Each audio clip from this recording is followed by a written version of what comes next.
I bought a used car from my daughter-in-law's mother, but the GPS had a saved address named residence. I just figured she forgot to erase it. Curious, I drove there. The road led to a lookout point on the mountain. An old man was waiting for me. He looked me in the eyes and said something that would change my life forever. But before we get to that moment, I need to tell you who I was. Because the woman who went up that mountain was not the same one who came down. My name is Elda. I'm 63 years old, and for the last 5 years I've been a shadow of myself. I don't know when I stopped living exactly. Maybe it was the day I buried my husband, or maybe it was later when I realized the house stayed silent even when I was screaming on the inside. The truth is, it doesn't matter when it started. What matters is that it reached a point where waking up and going to bed felt exactly the same. Empty, automatic, meaningless. My days were all identical. I'd get up at 6 in the morning without an alarm because my body had already forgotten how to sleep peacefully. I'd make coffee just for myself.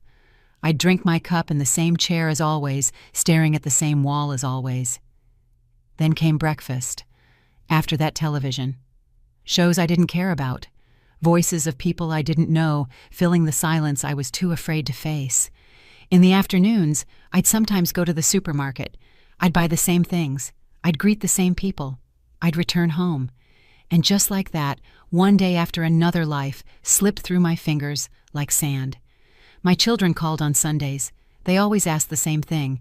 "How are you, Mom?" And I always answered the same way. "Fine, honey, just plugging along." But the truth is, I wasn't plugging along anywhere. I was stuck, frozen in time, as if my life had ended the day he left and I just hadn't realized it yet. Sometimes I'd look in the mirror and not recognize the woman looking back at me. Her eyes were tired. Her mouth had forgotten how to truly smile. That woman was me, but at the same time, she wasn't. She was what was left of me after so much time of just existing. I didn't have any close friends. Well, I had acquaintances, people I exchanged greetings with on the street or at church, but no one who really knew me. No one I could call at 3 in the morning and tell them I felt lost. I had stopped cultivating friendships years ago, first because taking care of my sick husband consumed all my time, afterward because I simply had no energy, and then because I got used to the loneliness. I became an expert in it, so much so that it started to feel more comfortable than company. My daughter-in-law Marlene was one of the few people who still tried to get close. She'd visit me every 2 weeks, always with an excuse. "I was passing by and thought I'd bring you these cookies." Or, "I was nearby and wanted to see how you were." I knew she wasn't just passing by. I knew she came because she was worried about me. And although I never told her, I thanked her silently. Marlene had that rare ability to be present without invading, to care without judging. She was a good kid. Better than my son deserved, if I'm being honest. It was Marlene who told me about the car. One April afternoon, she came to my house with that look you get when you have something important to say, but don't know how to start. We sat in the living room. "Brace yourself." And after a few minutes of small talk, she dropped the news. Her mother Eloise had passed away 3 weeks ago. Cancer, fast and merciless as those things usually are. I had barely known her. We saw each other a couple of times at family gatherings. We exchanged polite words, but nothing more. She was a quiet, elegant woman, always with a deep sadness in her eyes that I didn't know the source of. Marlene told me they were selling her mother's things, the house, the furniture, the car, and that she had thought of me when she saw the car because she knew I needed one. Mine had died 6 months ago, and since then, I depended on taxis or asking my kids for rides, which I hated. I didn't like being a burden. I didn't like needing anyone. Marlene offered me the car at a ridiculously low price. $3,000 for a vehicle that was worth at least $10,000. "It was Mom's car," she said. "I want it to go to someone who will take care of it, someone in the family." I accepted without thinking much. I needed a car, and the price was impossible to refuse. But more than that, I think I accepted because it was easier to say yes than to explain why not. We signed the papers that same week. Marlene handed me the keys with a sad smile. "Mom took great care of it," she said. "I hope it serves you well." I nodded. I thanked her and went home with a car that still smelled like the perfume of a dead woman. The first few days I only used it for the basics. Going to the supermarket, the pharmacy, to church on Sundays. It was a good car. A gray sedan, comfortable, quiet. It had built-in GPS, something my old car never had. At first I didn't pay attention to it. I wasn't going anywhere new that required navigation. But one afternoon, while waiting in the bank's parking lot, I started playing with the buttons. Bored curiosity. Nothing more. I turned on the GPS and started looking through the functions.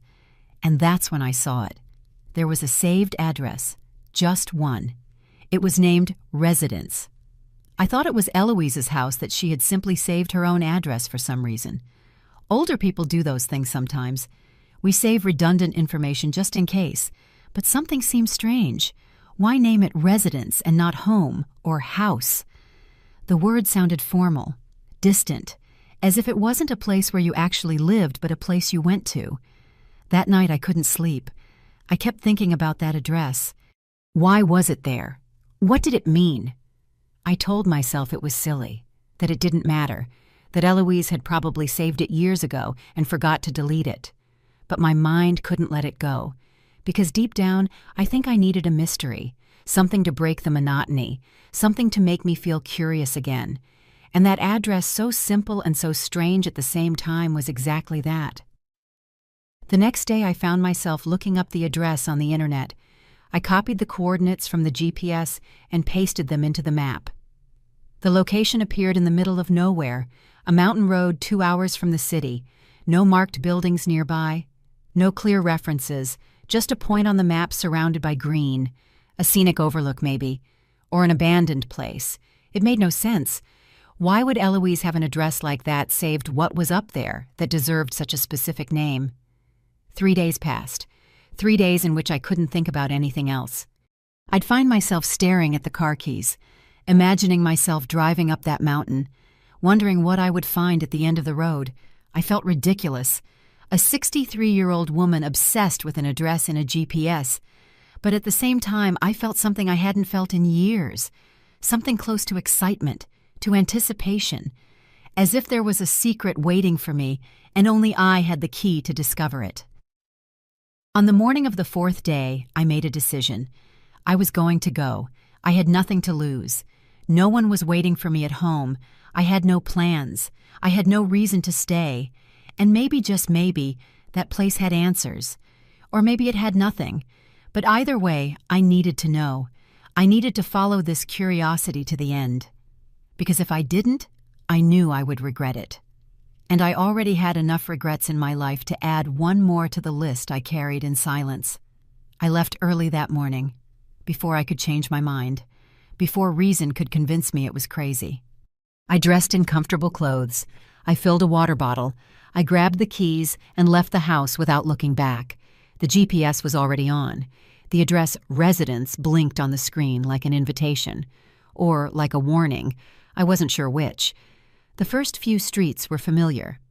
I passed by places I knew, the bakery where I bought bread on Saturdays, the park where I used to walk with my husband, the school where my children studied decades ago. But as I got farther from the center of the city, everything started to become unfamiliar. The houses became more spread out. The buildings disappeared, the trees multiplied, and suddenly I was on a highway I had never seen before. The GPS guided me with that calm, robotic voice. Continue for 2 miles. Turn right. Stay on this road. I obeyed without thinking. My hands on the wheel, my eyes on the road, my mind in a place between fear and curiosity. I didn't know what I expected to find. Part of me thought I would arrive at an empty house or an abandoned place with no story. But another part, the part that had kept me awake for 3 nights, knew there was something more. The road started to climb, sharp curves, trees so tall they blocked the sun. The air became cooler, cleaner. I could smell the pine and damp earth. It had been years since I'd left the city like this.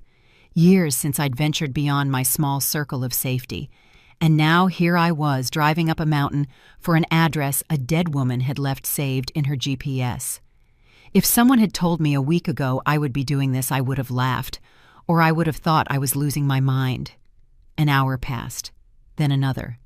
The road became narrower, more solitary. There were no other cars, no houses, just the road winding through the trees and the sound of the engine filling the silence. I started to doubt, to wonder if I should turn back, but something inside me said to keep going. That I had already come this far, that turning back would be worse than continuing.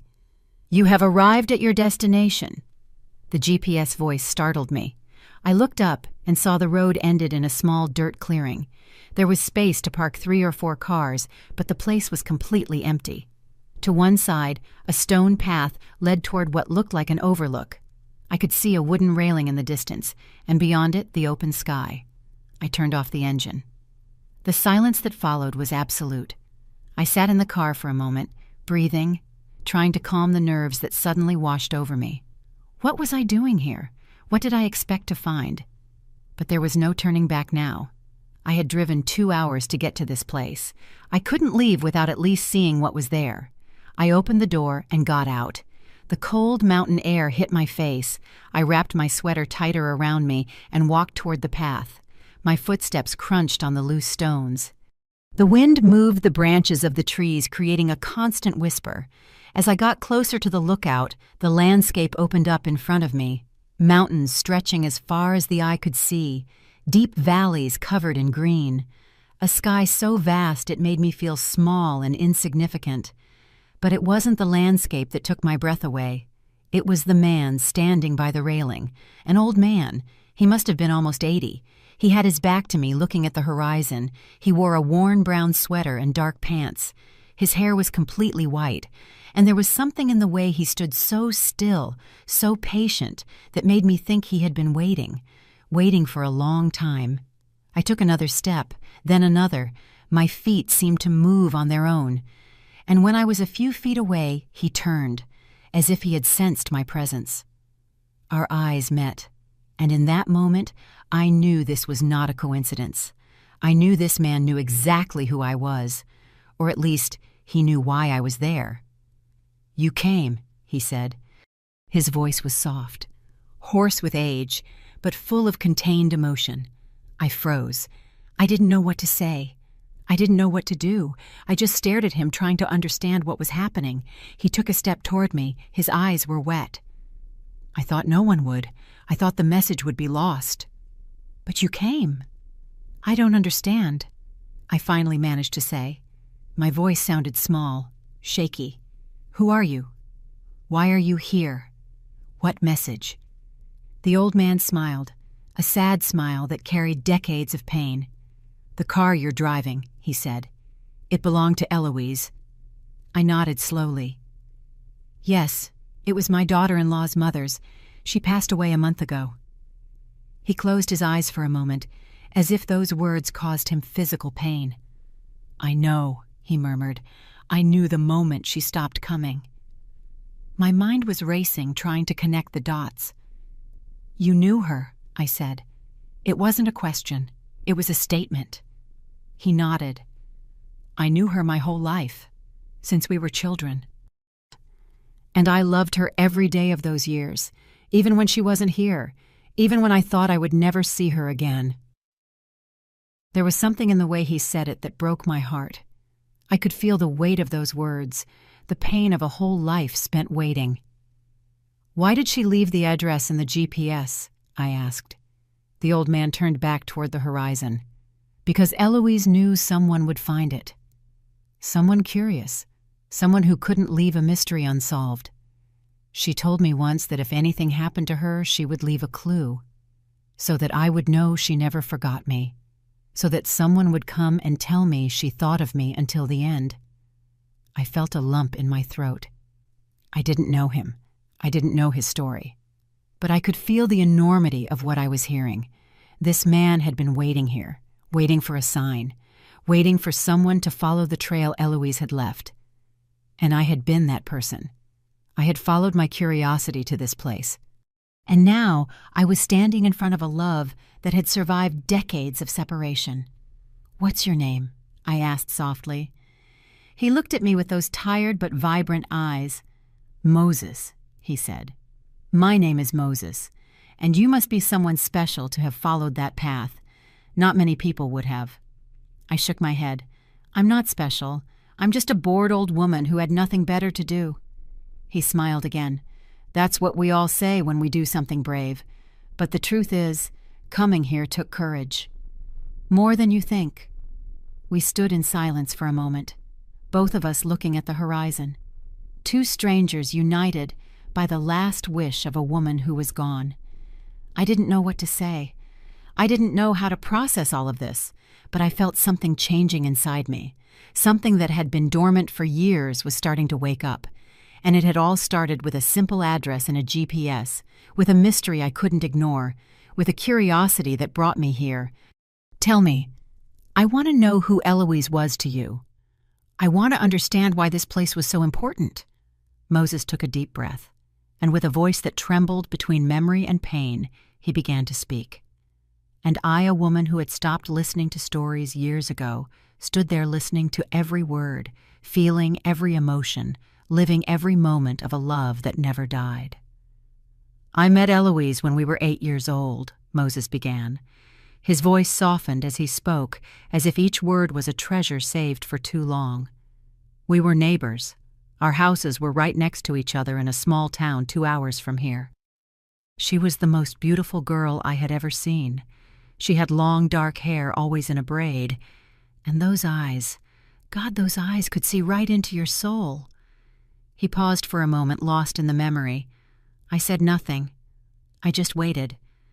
The wind moved his white hair, and he seemed to be seeing something I couldn't see, something that existed only in his memory. "We were inseparable," he continued. "We played together every day. We grew up together. And when we turned 16, I knew I loved her. Not in the way a child loves, but in the way a man loves a woman. Completely. Without reservations. Without doubts. And her," I asked softly, "did she love you?" Moses nodded with a smile that was pure pain and pure joy at the same time. "Yes, she told me in this exact spot. We were 17. I brought her here on my old motorcycle. We rode up the mountain at sunset. And when we reached this lookout, she took my hand and told me she wanted to spend the rest of her life with me. That no matter what happened, it would always be us." "What happened then?" I asked, though I already knew the answer would be painful. Moses clenched his jaw. "Our families happened. My family was poor, very poor. I worked in the fields with my father. We barely had enough to eat. Eloise's family was different. Her father owned land. They had money. They had a name. And when we got engaged in secret, when I asked her to marry me, everything fell apart." He stepped away from the railing and walked a few steps. I followed him silently. "Her father found out," he continued. "I don't know how, but he knew. And he came to my house one night. He told my father that if I kept seeing Eloise, he would take away the land we rented. He would leave us on the street. My father begged me to leave her. He told me I couldn't ruin the whole family for a youthful romance, that there would be other women, that in time I would forget. But you didn't forget her," I said. Moses laughed humorlessly. "How could I? I tried to stay away. I stopped looking for her. I stopped going to the places where I knew she'd be. But the pain was unbearable, and she was suffering too. I found out later that she cried every night, that she stopped eating, that her father had to take her to the doctor because she was sick with sadness. 3 months later, Eloise came looking for me. She found me working in the fields. She told me she couldn't take it anymore, that she would die if we weren't together. And God forgive me, I was weak. I loved her too much to let her go, so we started seeing each other in secret. Here, in this place, it was our refuge, our separate world. We'd come up the mountain whenever we could, sometimes just for an hour. Sometimes we'd stay until dawn, and at this lookout we were free. It was just us. How long did that last? I asked. Moses looked at the sky. 2 years. 2 stolen years. 2 years of lies and hiding and constant fear. But they were also the 2 happiest years of my life. Because I had her, even if it was in secret, even if it was only in this place. I had her, and that was enough. But it didn't last forever, I said quietly. He shook his head. No. One afternoon, Eloise's brother followed us. He found us here. He told his father. And this time, her father didn't come to threaten me. He just took Eloise away. He sent her to live with an aunt and uncle in another city. Took her away from me overnight. No goodbyes, no explanations. One day she was here, and the next she was gone. I felt my heart squeeze. You couldn't contact her. Moses wiped his eyes with the back of his hand. I tried. I wrote letters. They were all returned unopened. I went to the city where she was.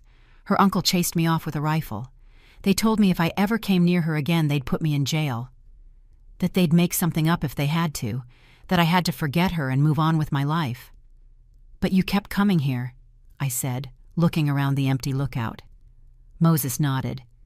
Every week, for 40 years. I came here every Sunday. At first I came because I hoped she would come back, because I thought she'd find a way to return to me. But months passed, then years, and she never came back. I found out she had gotten married, that she had children, that she had built a life without me.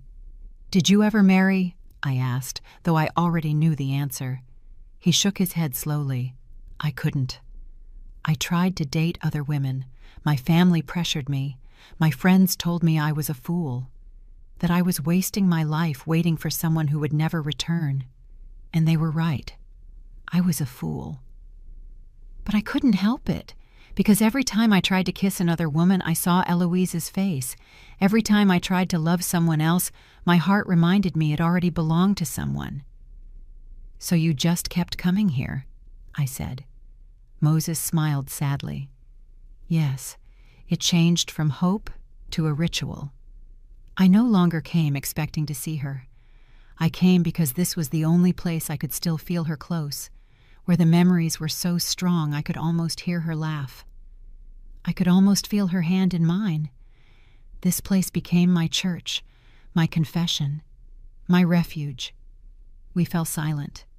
I didn't know what to say in the face of so much pain, of an entire life dedicated to an impossible love. Moses walked back to the railing and looked out over the valley. 6 months ago, he said, something extraordinary happened. I was here on a Sunday morning as always, and I heard a car coming up the road. I didn't think anything of it. Sometimes hikers come by, but when the car parked and the door opened, I saw her. It was her. Eloise. After 40 years, she was standing right there, looking at me, and I couldn't move. I couldn't breathe. She came, I whispered. Moses nodded, tears streaming down his cheeks. She walked toward me. She was no longer the 17-year-old girl I had loved. She was an older woman, with gray hair, with wrinkles, but her eyes were still the same, and when she spoke to me, it was as if not a single day had passed. Moses, she said, forgive me for taking so long. Forgive me for not being braver. I hugged her. I hugged her like I had dreamed of doing for 40 years, and we cried. We both cried like children. All the unsaid words, all the lives we didn't live together. All the lost time. It all came out in that embrace. She told me she never stopped loving me, that she thought of me every day of her life, that her marriage had been arranged, that she had been a good wife and a good mother, but her heart never belonged to her husband. It was always mine. Why did she come back after so much time? I asked. Moses took a deep breath. Because she was sick, cancer. The doctors gave her 6 months. And she decided she couldn't die without seeing me one last time, without telling me she always loved me, without saying goodbye in this place where it all began. We came here every week after that. Moses continued, his voice breaking. Every Sunday, just like we used to when we were young. She would drive from the city. I would drive up in my old truck. And we would meet here in our place. We talked for hours about everything we had lived through separately, about the children she had, about the jobs I had held, about the dreams that never came true, about the life that should have been ours. He sat on the ground near the railing. I followed, sitting beside him. The wind blew softly, and the sun began to set on the horizon. "We didn't have much time," Moses said. "We knew it. Every week that passed, she was weaker, paler. The cancer was consuming her, but she never missed. Not one Sunday, even when she could barely walk, even when the pain was terrible. She came, because these moments were all we had." I asked her if she regretted her life, marrying another man, not fighting harder for us. She looked at me with those tired eyes and told me no. That she had loved her children, that she had found purpose in being a mother, but that if she could go back, if she could choose again, she would have chosen me without hesitation. And that in some strange way gave me peace, knowing I wasn't the only one who carried this love all these years. The last time we saw each other was 2 months ago. Moses continued. She was very sick. She could barely breathe.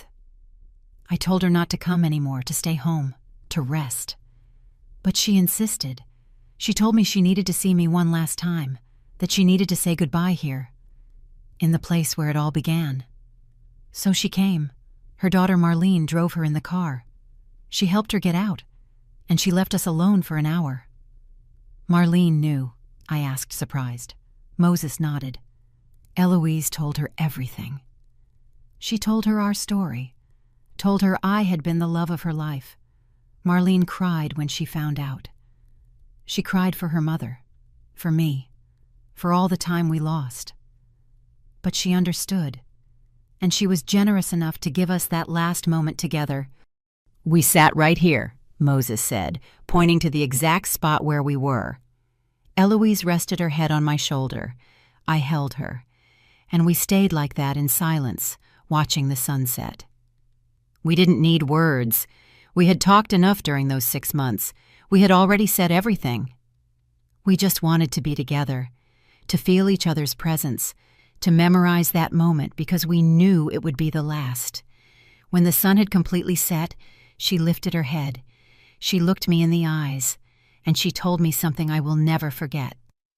"Moses," she said, "I am leaving, but I want you to know that these last few months were the greatest gift of my life.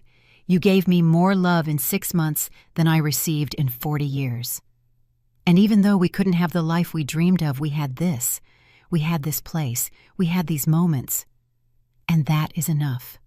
I told her I loved her, that I would love her until my last breath, that when I died, my soul would come looking for her, and we would finally be together, and no one could ever separate us. She smiled, that sad smile she always had, and she gave me a kiss, a long, deep kiss, a kiss that tasted like goodbye and a promise at the same time. Then she told me something strange. She said she had left a clue, a sign, that someone would come eventually, someone who would find the address saved in her GPS. And that person would bring me a message. I didn't understand at the time. I didn't think it was important. I just thought it was the pain talking, that the medication was confusing her, but I played along. I told her I would wait, that I would be here every Sunday as always, waiting. Marlene came back for her, helped her walk to the car. Eloise turned around one last time. She looked at me, and she raised her hand in farewell. I raised mine too. And that's how we said goodbye. No screaming, no drama. Just 2 people who had loved each other their whole lives finally letting go. She died 3 weeks later. Moses wiped his tears. I didn't go to the funeral. I wasn't invited, and I wouldn't have gone even if I had been. I didn't want to see her in a casket. I didn't want my last memory of her to be that. I preferred to remember her here, alive, smiling, with her head on my shoulder watching the sunset. But I kept coming every Sunday, because I had promised her I would be here, and because somehow I felt she was still visiting me, that her spirit was in this place, in the wind, in the trees, in the silence. And then today, when I saw that gray car coming up the road, the car I knew so well, I knew it was the sign. I knew you were the person Eloise had mentioned. He looked me straight in the eyes. And you came. I don't know who you are. I don't know why you decided to follow that address. But you came, and that means Eloise kept her promise. She left a trail so someone would find me. So someone would tell me she thought of me until the end, so I would know I wasn't crazy for waiting here all these years, that what we felt was real, that our love mattered. I felt tears running down my cheeks. I didn't know what to say. The story of Moses and Eloise was devastating. It was beautiful and tragic at the same time. And I had been the messenger without knowing it. I had followed my curiosity to this place and found a love that survived decades of separation. A love that neither distance, nor time, nor death could destroy. She loved you, I said finally, my voice barely a whisper. She loved you until the end, and she wanted you to know. Moses nodded. He closed his eyes, and for the first time since I met him, I saw peace on his face. Thank you, he said. Thank you for coming. Thank you for listening. Thank you for letting me tell this story. I've carried it alone for so long that sometimes I thought I would go crazy. We sat there as night began to fall, two strangers who were strangers no longer, united by the last wish of a woman who had loved with her entire being. I thought about my own life, my own loneliness, the 5 years I had wasted just existing, and I realized that Eloise hadn't just left a message for Moses. She had left one for me too. She had shown me that true love exists, that it's worth taking risks, that it's worth feeling, that a life without love isn't really living, and that it's never too late. Eloise had been 62 when she went back to find Moses, 62 years old and with only months to live. But she did it. She had the courage to follow her heart one last time, and those 6 months were enough. They were everything. Moses, I said softly. He looked at me. Thank you for sharing your story with me.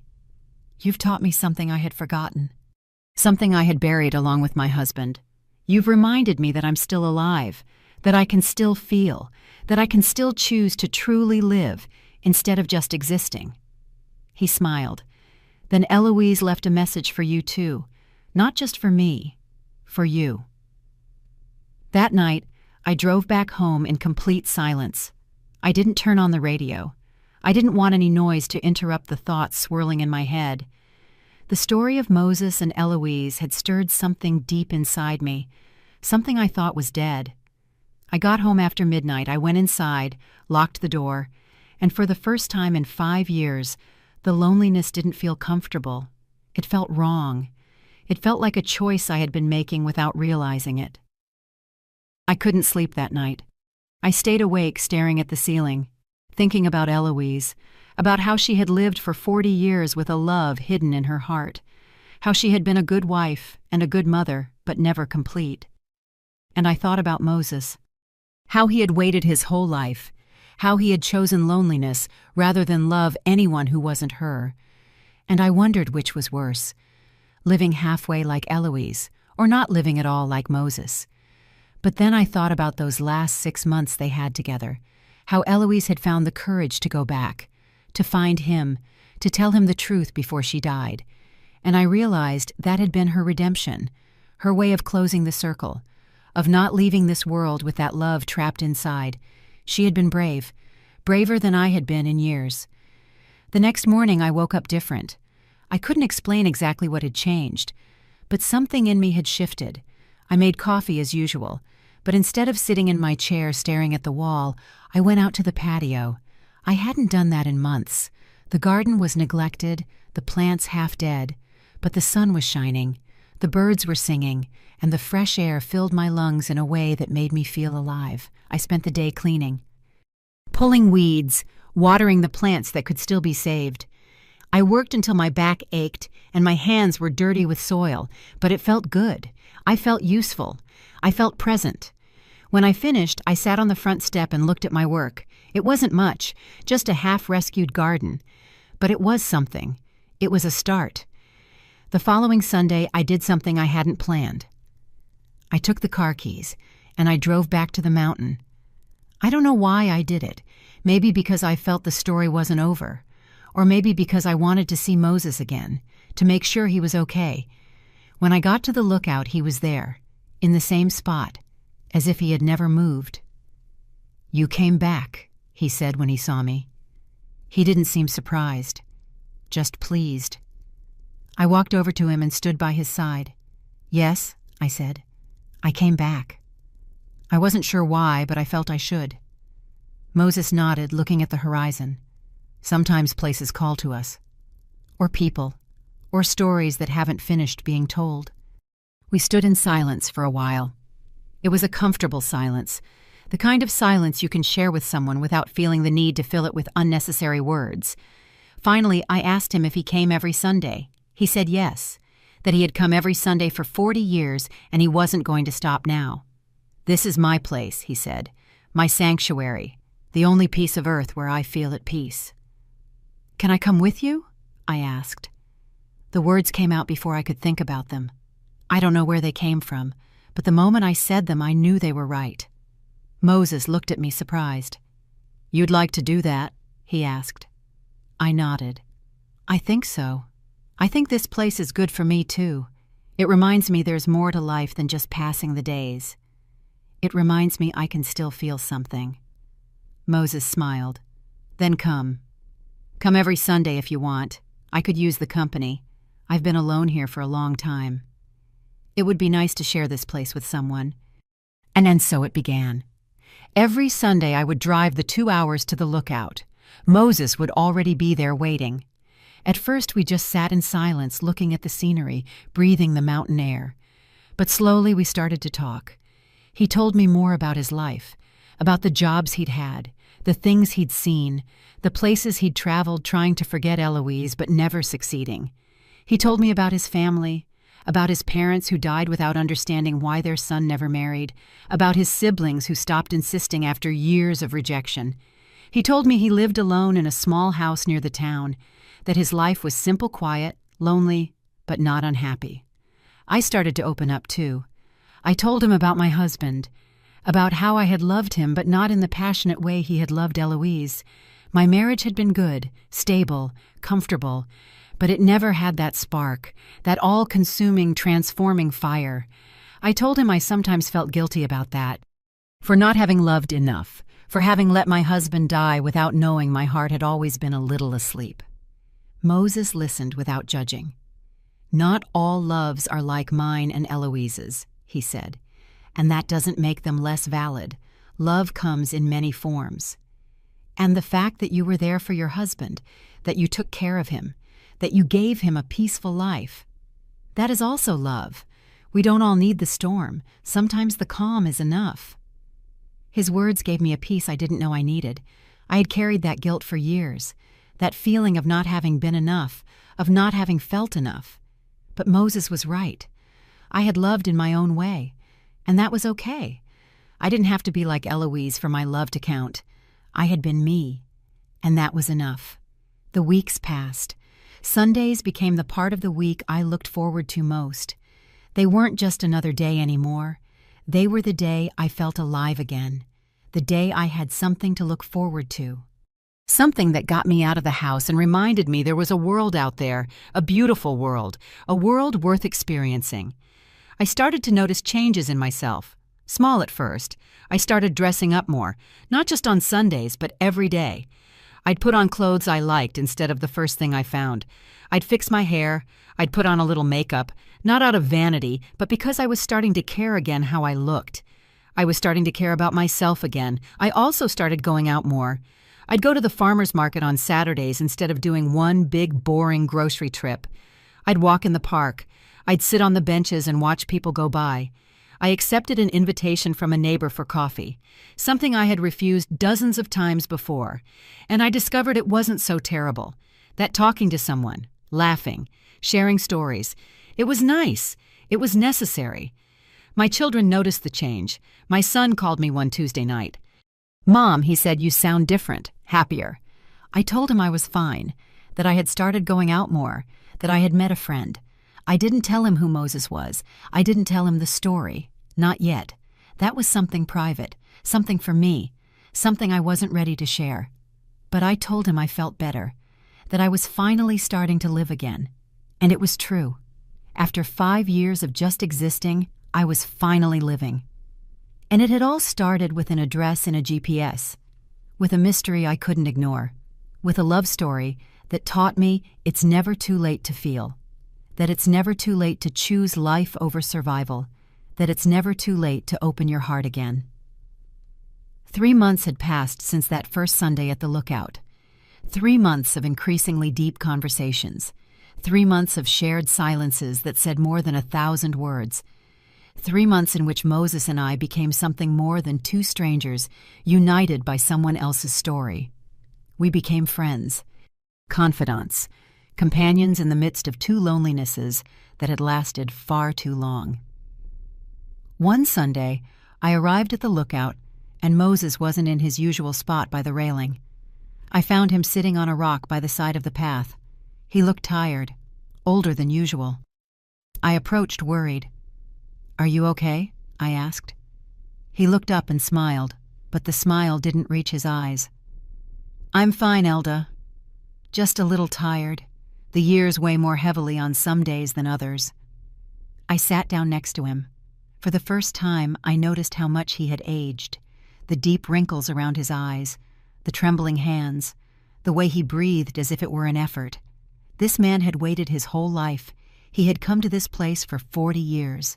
And now that he had finally had his goodbye with Eloise, it seemed his body had decided it could rest. "You know," Moses said after a long silence, "when Eloise died, I thought I would go soon too. I thought that without her, without the hope of seeing her again, I would have no reason to go on. But then you came, and I realized that maybe there was another reason. Maybe Eloise sent me someone not just to give me her message, but to teach me that life goes on. That there is still beauty in being alive, even at our age, even after everything." His words touched me deeply. I had thought the same thing. That after my husband there was nothing left for me, that my life was already written and all that was left was to wait for the end. But these 3 months had shown me the opposite. They had taught me that there is always room for new stories, for new connections, for new beginnings, no matter how old we are. Moses looked at me with an intensity I hadn't seen before. "Elda," he said, "can I confess something to you?" I nodded. "Of course. Anything." He took a deep breath. "I have enjoyed these Sundays more than I can express. When you arrive, this place feels different. It's no longer just the sanctuary of a lost love. It's also a place of hope, of the present, of life. And I've realized that I look forward to Sundays, not just out of habit, but because I know you will be here." I felt something move in my chest, something I hadn't felt in years, maybe ever. It was different from what I felt for my husband. It wasn't the comfort of familiar love. It was something more intense, more present, more real. "I look forward to Sundays too," I said in a low voice. "In fact, they're the only thing I look forward to all week. The rest of the days are just time passing until I can come back here, until I can see you again." We looked at each other for a long moment, and in that silence, I understood something that scared and excited me at the same time. I was falling in love, at 63 years old, with a man who was almost 80, a man who had loved another woman his entire life, a man who could probably never love me the way he loved Eloise, but still even knowing all that my heart had decided to feel again. I didn't say anything that day. I didn't confess what was happening inside me. I was afraid of ruining what we had, afraid he wouldn't feel the same, afraid of being ridiculous, an old woman in love like a teenager. But the feeling didn't go away. It grew. It got stronger every Sunday, every conversation, every time our hands brushed by accident and I felt electricity run through my skin. A month later, Moses arrived at the lookout with something in his hands, a small carved wooden box. He sat next to me and handed it to me. "This was Eloise's," he said. She gave it to me the last time we saw each other. She told me to keep it until I felt the time was right, and I think that time is now." I opened the box with trembling hands. Inside was a carefully folded letter. The paper was old, the ink a bit faded, but the handwriting was clear. Elegant. The handwriting of a woman who knew she was writing her last words. Moses nodded. "Read it. It's for you too." I unfolded the letter, and I began to read. "My dearest Moses, if you are reading this, it's because I am gone, and it's also because someone followed the clue I left. Someone curious, someone brave, someone who needed to find you as much as you needed to be found. I don't know who this person will be, but I know they will come, because the universe is generous with lonely hearts when they are finally ready to open. I want you to know that these last few months with you were the greatest gift of my life. You gave me peace. You gave me closure. You gave me the chance to love you openly one last time. And although I am leaving, I leave happy, because I know I loved you well, and because I know you loved me better. But now I need you to promise me something. I need you to live. Truly live. Not just exist waiting for me at that lookout. I need you to open your heart to the possibility of being happy. You don't have to love me less to love someone else. The heart doesn't work that way. Love isn't used up. It multiplies, and you have so much love to give that it would be a crime for it to die unshared. To the person reading this with Moses, thank you. Thank you for following your curiosity.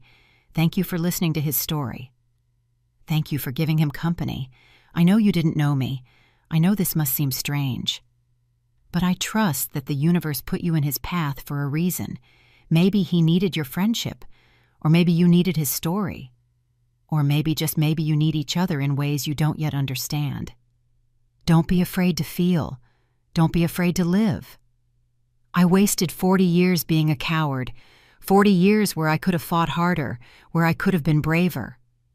Don't make my mistake. If there's something you want to say it. If there's something you want to do it. Because time is cruel and unforgiving, and regrets weigh more than any mistake.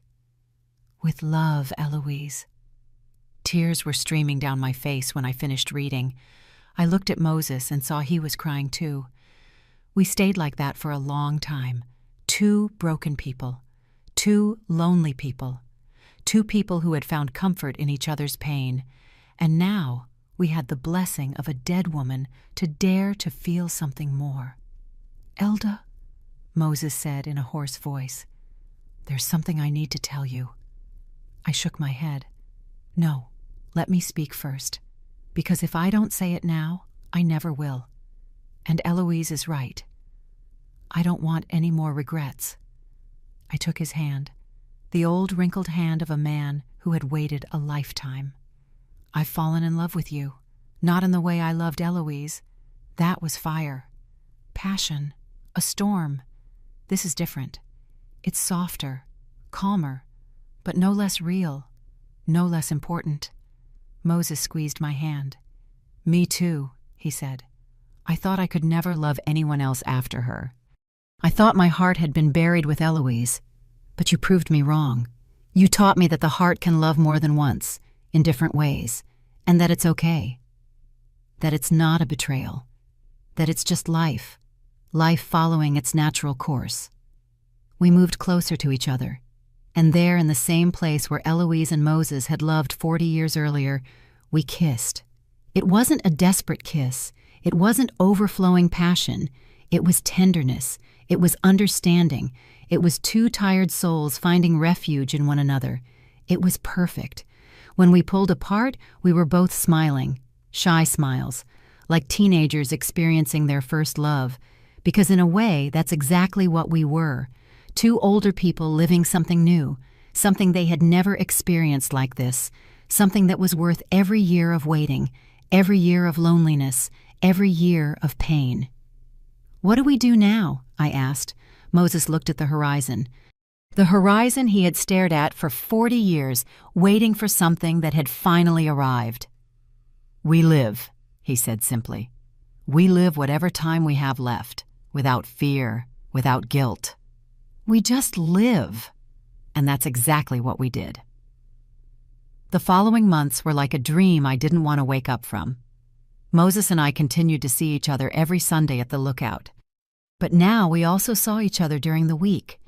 He would come down to the town and we would spend the afternoons together. We'd have coffee on my patio. We'd walk in the park. We'd go to the movies like two kids on their first date. And every moment felt precious. Every moment felt stolen from the time we had wasted being alone. The first time Moses came to my house, he stood in the doorway, looking at everything with curiosity. "It's a cozy place," he said. "It feels like you. Warm. Calm. Full of hidden life waiting to come out." I made coffee and we sat in the living room. We talked for hours. About everything and nothing. About our past lives, about our fears, about our hopes for the time we had left. I told him more about my husband, about how he had been a good but distant man, about how our marriage had been more of a partnership than a romance. We took care of each other, I told him. We raised our children. We built a stable life. But there was never that spark. That deep connection. And for years I thought that was normal. That's just how marriage was. But now I realize I was settling. Moses listened without judgment. "I don't think you were settling," he said. "I think you were doing the best you could with what you had. Not everyone receives the same kind of love, and not all of us know something different exists until we experience it. You were a good wife, a good mother. That counts. That matters, and now you're getting a second chance. Not many people get that lucky." He was right. Not many people our age get a second chance at love. Most resign themselves. They settle into loneliness or dead marriages. But we had found something different, something unexpected, and we weren't going to waste a second of it. I started introducing him to my neighbors. At first, with some embarrassment. I didn't know how to explain who he was. My boyfriend sounded ridiculous at 63. My friend sounded too casual for what we felt. In the end, I would just say, "This is Moses," and I let them draw their own conclusions. Most smiled knowingly. Some were surprised, but no one judged. Or if they did, I didn't care. One afternoon, Marlene came to visit unannounced. She knocked on the door just as Moses and I were on the patio. I opened it, and her face showed surprise at seeing an unknown man in my house. "Marlene," I said, "there's someone I want you to meet." We went out to the patio. Moses stood up, and when Marlene saw him, her face changed. First confusion, then recognition, then tears. "You're Moses," she said, her voice breaking. "My mother's Moses." He nodded. "I am, and you must be Marlene. Your mother spoke a lot about you. She told me you were a good daughter, that you took care of her until the end." Marlene put her hands to her mouth. "I can't believe you're together. My mother." She wanted this. She planned all of this. The three of us sat down, and I told them the whole story. How I had found the address in the GPS, how I had gone up the mountain, how I met Moses and heard his story, how we had started seeing each other every Sunday, and how we had eventually fallen in love. Marlene cried as she listened. When I finished, she got up and hugged Moses. "Thank you," she said.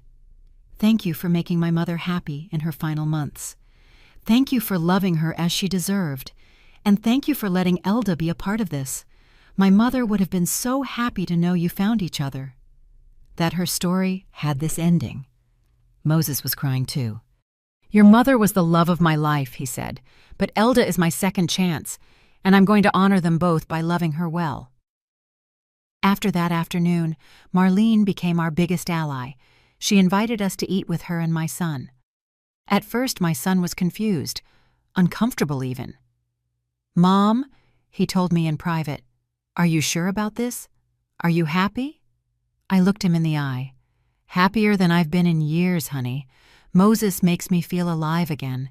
He reminds me there's still time to experience new things, to feel things I thought I'd never feel again." My son took a deep breath. "Then I'm happy for you, Mom. You deserve to be happy, and if he makes you happy, then he has my blessing." Those words meant more than he could possibly imagine.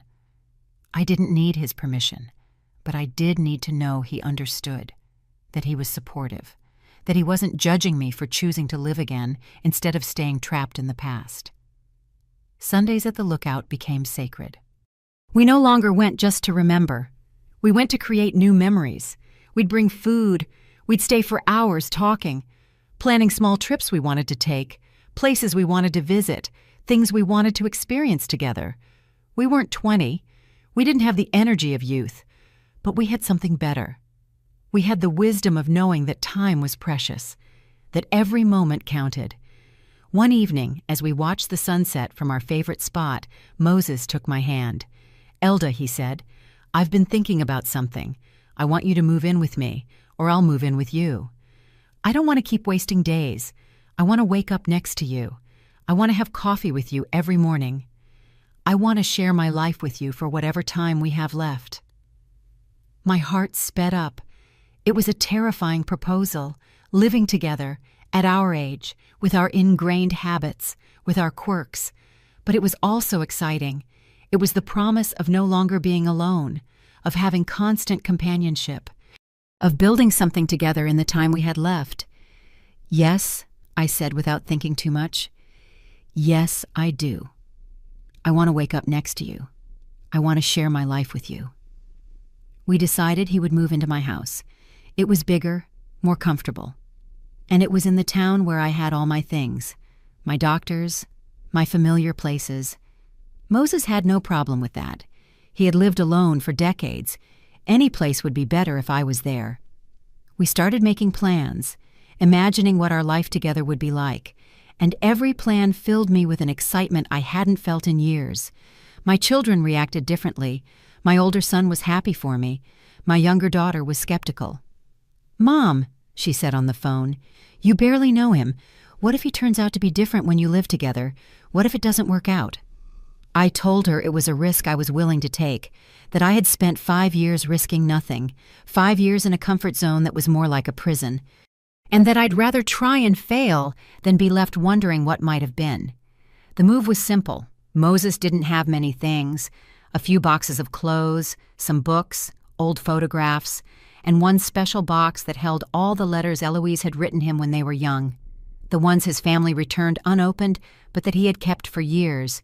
He asked me if it bothered me that he brought them, if it made me uncomfortable that he kept those memories. "It doesn't bother me," I said honestly. "Eloise was an important part of your life. I'm not going to ask you to erase that. I'm not competing with her memory. I'm grateful to her, because her love for you and your love for her brought me here. They taught me that true love exists, and they gave me the chance to experience it myself." Moses hugged me tight. "I don't know what I did to deserve you," he said, "but thank you. Thank you for understanding. Thank you for not being afraid of a past I can't change." And the first night Moses slept at my house was strange and wonderful at the same time. We had dinner together, we watched TV, and when it was time for bed, there was a moment of awkwardness. We hadn't talked about sleeping together, about sharing a bed. We were older. Our bodies weren't what they used to be. Our expectations were different. But when we turned off the lights and got into bed, he simply took my hand, and we fell asleep, just like that, holding hands like two children afraid of the dark. And it was perfect, because we didn't need more than that. We just needed to know we weren't alone, that someone was there, someone who understood us, someone who accepted us with our wounds and our scars. I woke up in the middle of the night and watched him sleep, his steady breathing, his relaxed face, and I felt a gratitude so deep it almost hurt. Gratitude for having followed that address in the GPS, gratitude for having been curious enough, brave enough, gratitude for Eloise and her final gift, and gratitude for this man sleeping beside me, this man who had taught me that it's never too late to live again. Living with Moses turned out to be easier than I imagined. We got used to each other with surprising ease. He would get up early and make the coffee. I would make breakfast. We'd spend the mornings reading the newspaper together on the patio. The afternoons we dedicated to walking around the neighborhood or just being at home enjoying each other's company. And the evenings we spent talking until sleep overcame us. Not everything was perfect. We had our differences. He was tidier than me. I was more impulsive than him. Sometimes we argued about silly things, how to fold the towels or what temperature to set the air conditioning. But even those arguments had something beautiful about them, because they meant we were building a life together, that we were learning to compromise, to negotiate, to find a middle ground. One morning, 2 months after he moved in, Moses woke up coughing. At first I didn't think much of it. It was just a cough. Probably a cold. But the days passed and the cough didn't get better. It got worse. He got tired easily. He lost his appetite. And one night as we were sleeping, I heard him struggling to breathe. That scared me. The next morning, I forced him to go to the doctor. The tests took 2 weeks. 2 weeks of uncertainty, of silent fear, of sleepless nights imagining the worst. Moses tried to stay calm, to act like nothing was wrong. But I saw the fear in his eyes. I saw how he looked at things more intently, as if he were memorizing them, preparing to say goodbye. When the results finally came, the doctor gave us the news with a gentleness that only made it hurt more. Lung cancer. Advanced. It had probably been developing for years without symptoms. Treatment could give him a few more months, maybe a year, but it was aggressive. And at his age, his body might not withstand the chemotherapy. He had to decide, quality of life or quantity of time. We left the office in silence, got in the car, and just sat there saying nothing. Finally, Moses spoke. "I'm not going to do the treatment," he said. "I'm not going to spend my last months feeling worse than I already do. I want to live, really live, for whatever time I have left. I want to enjoy every day with you without being sick and weak from the medicine." I wanted to argue. I wanted to convince him to fight, to try anything that could give him more time. But when I looked him in the eyes, I understood. He had waited his whole life. He had suffered 40 years of loneliness. And now that he had finally found peace, he wasn't going to waste his last months in hospitals and painful treatments. He was going to live, and I was going to be by his side. "Okay," I said, taking his hand. "We'll do it your way. We will live every day as if it's a gift, because it is. And when the time comes, I'll be with you. You won't be alone, I promise you." Moses squeezed my hand, tears in his eyes. "Thank you, Elda. Thank you for understanding. Thank you for not making me fight a battle I don't want to fight. Thank you for just being here." The next few months were the most intense of my life. Knowing that time was limited, every moment became precious. We did all the things we had planned. We went to the beach, something neither of us had done in years. We sat on the sand watching the ocean for hours, feeling the sun on our skin, listening to the waves, living fully. We visited nearby towns neither of us knew. We ate at new restaurants. We tried foods we had never tried. We bought ice cream and ate it walking through the park like kids. We went to the theater, to museums, to concerts. We did everything Moses's body allowed. And when he was too tired to go out, we stayed home, watching movies, reading, just being together. Every Sunday we continued to go up to the lookout. Even when Moses could barely walk, even when he had to stop every few steps to catch his breath, he insisted on going. "This place is sacred," he'd tell me. "This is where I loved Eloise. This is where I met you. This is where my life made sense. I want to come until I can't anymore." And so we did. Until the very last Sunday, he was able to go up. That day, sitting in our favorite spot, Moses told me something I'll never forget. "Elda," he said, "I want you to know that these last few months have been the happiest of my life. Yes, I loved Eloise with all my soul. And yes, I waited for her for decades. But what I have with you is different. It's real. It's present. It's complete. And I wouldn't trade a single day of this time together for anything in the world." I cried when I heard him say that, because I felt the same way. These months with Moses had been more meaningful than entire years of my previous life. He had taught me how to truly live, to feel deeply, to not be afraid of love just because it comes with the possibility of loss. Love always comes with that possibility, but it's worth it. It's always worth it. It reached a point where Moses could no longer get out of bed. His body was finally giving up. I hired a nurse to come during the day, but the nights were mine. I would lie down next to him. I'd hold his hand. I'd talk to him about our memories, about the things we had experienced together. I'd read him his favorite books. I'd play soft music. And he would smile. Even in pain, he would smile. One night, Marlene came to visit us. She brought my son with her. They sat around Moses's bed, and he told them stories about his youth, about Eloise, about how he had met his dead mother-in-law, about how she had been the love of his life, but I had been his redemption. My son cried. He didn't know men who were almost 80 could love like that, with so much intensity, with such purity. Before they left, my son hugged me. "Mom," he said, "I'm sorry I ever doubted this. I'm sorry I didn't understand from the beginning. What you two have is special. It's rare, and I feel lucky to have witnessed it. You taught me that it's never too late for love, that you should never give up." Those words gave me peace, because they meant that what Moses and I shared hadn't just changed us.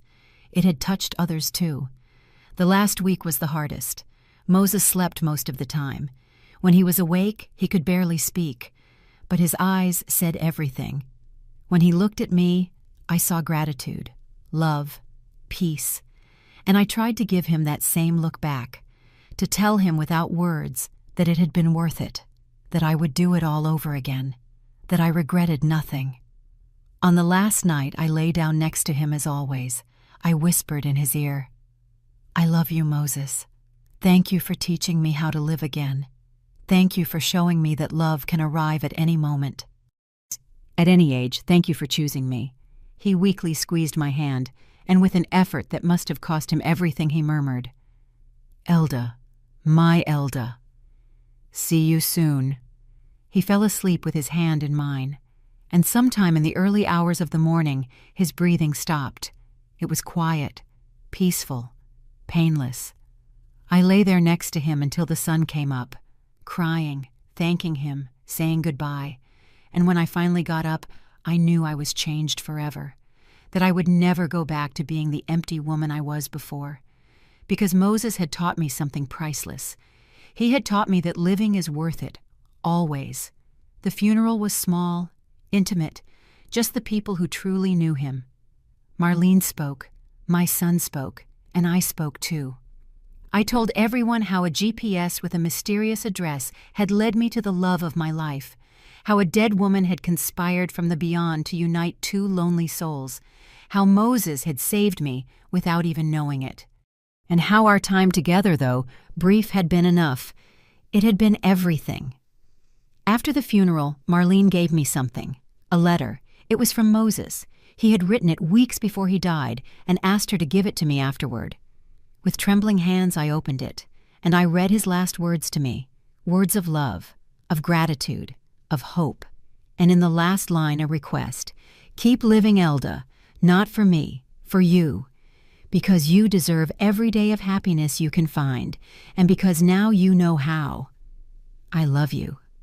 Always." The first few days after Moses's death were the darkest.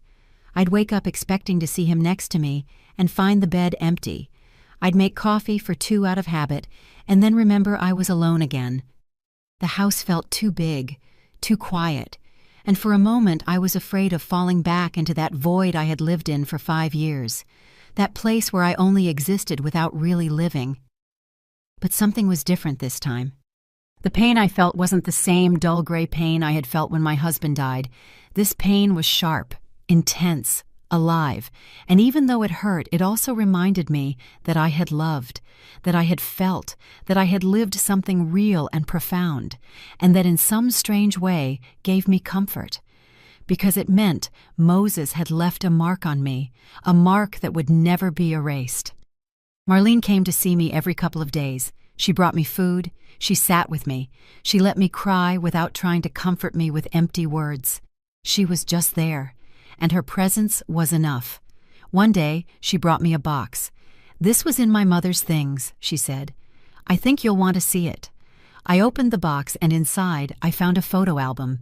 Photos of Eloise and Moses when they were young, at the lookout, smiling, hugging, in love. I cried looking at those photos, but they weren't tears of sadness. They were tears of gratitude, because those images showed me something beautiful. They showed me their love had been real, that it had been worth it, and that even though they couldn't be together, even though life separated them for decades, they found each other again in the end. And that ending, though brief, had been enough. It had been everything they needed. On the last page of the album, there was a different photo. It was recent. Eloise and Moses at the lookout, both old, both tired, but with the same smiles they had in the photos from their youth. Marlene told me she had taken that photo the last day her mother saw Moses, the day they said goodbye, and seeing them like that together one last time broke my heart and healed it at the same time. Weeks passed, then months. The pain didn't disappear, but it became more manageable. I learned to live with it, to carry it as part of me. And slowly I started going out again, walking in the park, having coffee with neighbors, accepting invitations I would have refused before. Because I remembered Moses's letter, his request for me to keep living, and I wasn't going to let him down. One Sunday, 6 months after his death, I took the car keys, the same car I had bought from Eloise, the same car that had the mysterious address that changed my life. And I drove to the lookout. I hadn't been back since Moses died. I was afraid it would be too painful. But something was calling me to that place. Something was telling me it was time to go back. When I arrived, the place was exactly as I remembered. The wooden railing, the tall trees, the infinite horizon. I walked over to the spot where Moses used to stand, where he had waited for 40 years, where he had told me his story, where we had fallen in love, and I just stood there feeling the wind on my face, listening to the silence of the mountain. "Hello, Moses," I said out loud. "Hello, Eloise. Thank you. Thank you for everything. Thank you for teaching me that love exists, that it's worth the risk, that it's never too late." Tears were running down my face, but I was smiling, because I knew that wherever they were finally together, finally free, finally at peace. I sat on the ground, in the same spot where Moses and I had sat so many times, and I took a notebook out of my bag. I had started writing, documenting our story, the story of how an address in a GPS led me to love, how two lonely people found each other in the most unexpected place, how we learned that it's never too late to live again. I wrote for myself, to process, to remember, but I also wrote with the hope that someone else might read it someday, someone who was lost like I had been, someone who needed to know that there is always hope. I spent hours up there that day, writing, remembering, crying and laughing at the same time. And when the sun began to set, I closed the notebook. I stood up, and I spoke to the horizon one last time. "I'm going to live, Moses, like you asked. I'm going to live every day I have left. For me, for you, for Eloise, for everyone who didn't get the chance we had." I drove down the mountain with my heart lighter than it had been in months. And when I got home, instead of locking myself in, I went out. I walked around the neighborhood. I greeted people. I accepted a neighbor's invitation for dinner. And that night, for the first time since Moses died, I went to sleep without that crushing weight on my chest. I went to sleep with hope. The following months were transformative. I joined a book club. I started painting classes, something I had always wanted to do but never dared. I traveled alone for the first time in my life. I went to the town where Eloise was born. I visited the places she and Moses had loved, and in every place I felt their presence. I felt they were guiding me, encouraging me to keep going. I met new people. I made friends. Women my age who were also learning to live again after losses. We'd get together on Thursdays for tea and to share stories, and I would tell them mine, the story of the GPS, of the lookout, of Moses and Eloise, and they all cried. They all told me it was the most beautiful story they had ever heard, that it gave them hope, that it reminded them it's never too late. A year after Moses' death, I went back to the lookout. This time, I didn't go alone. I brought Marlene. I brought my children. I brought my friends from the book club, and there, facing that infinite horizon, I read the entire story aloud. Everything I had written, everything I had lived, and when I finished, everyone was crying. But they were good tears, tears of hope, of inspiration, of gratitude. Marlene hugged me tight. "Thank you, Elda," she said. "Thank you for loving Moses. Thank you for honoring my mother's memory. Thank you for showing that love has no age, that it's never too late to start over." My son hugged me too. "I'm proud of you, Mom," he said. "You've taught me more in these last 2 years than in my whole life. You taught me to be brave, to not be afraid to feel, to really live." Those words filled me with a deep joy, because they meant my story hadn't just changed me. It had touched others. It had inspired. It had taught. And that was exactly what Eloise had wanted. That's why she left that address in the GPS. Not just so Moses would know she loved him until the end, but to create a chain of love, of hope, of transformation. Today I am 65 years old. It's been 2 years since I bought that car. 2 years since I followed my curiosity up a mountain. 2 years since I met Moses. And even though he is gone, his impact on my life is still immense. He changed me. He saved me. He taught me how to live. I am no longer the empty woman who just existed. Now I am someone who lives fully, who feels deeply, who is not afraid to take risks, who knows that love can come at any moment, at any age, in any form, and that it is always, always worth it. I still go up to the lookout every Sunday. It's my ritual, my way of honoring Moses and Eloise, my way of reminding myself that I must keep living.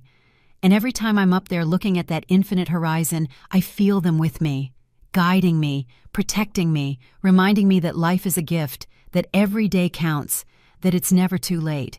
And if I could give one piece of advice to anyone reading this, to someone who feels lost, empty, resigned, I would tell you this: follow your curiosity, dare to explore, dare to feel, because you never know where a simple address saved in a GPS might lead you. You never know what story is waiting for you at the end of the road. You never know when life is going to give you a second chance, and when that chance comes, take it. Don't be afraid. Don't hesitate. Don't settle for just existing. Live. Live completely. Live with no regrets.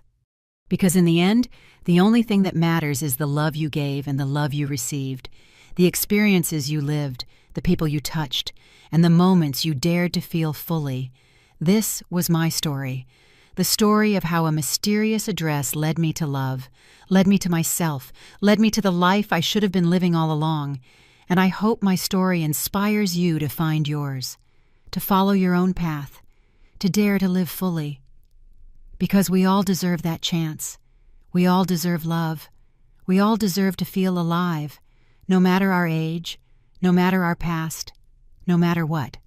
It's never too late. Remember that. It is never too late.